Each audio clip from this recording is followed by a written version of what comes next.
We have 8 on your side. Team coverage of the verdict that shocked a lot of people. Casey Anthony found not guilty of killing her daughter, Kaylee.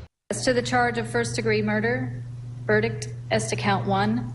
We, the jury, find the defendant not guilty. It was a verdict that echoed around the country. Casey Anthony, free of first-degree murder charges. As to the charge of aggravated child abuse, verdict as to count 2.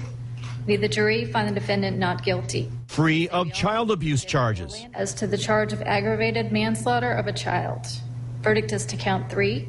We, the jury, find the defendant not guilty.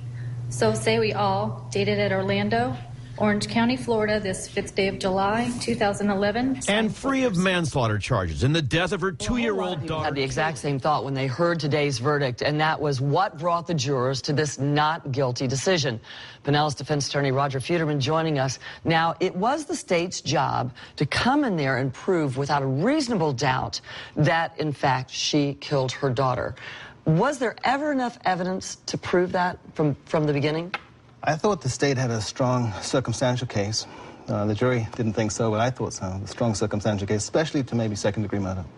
Second degree. That's what you were expecting. That's what I expected. For the 9th Okay. Well, we're hearing it was, in fact, a unanimous decision by these jurors, though. So the jurors pretty much came together and said, you know, we can't put this girl to death because she killed her daughter, because we just don't think there's enough of it there.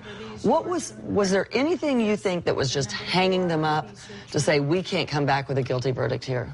Well, not only not guilty to first-degree murder, but not guilty to all the facts, right. which was really surprising to me. Impossible to speculate. You just don't know what was said back there. You don't know what the basis for the reason is, and maybe we'll find out, but impossible to speculate. Do you think it was the whole idea of what was her motive? Was that proven enough in what we heard throughout this trial? We could speculate, and it could be a whole multitude of reasons. We just don't know. All right. Okay, seemingly a lot of anger now, it appears, at least outside the courtroom, being directed at these jurors. So far, none of the ones, except for one of the alternates, has chosen to speak at all about this. Do you anticipate that they will remain silent, or will they come out and say, you know, this is why we came to this is why and how we came to this decision? I think they will.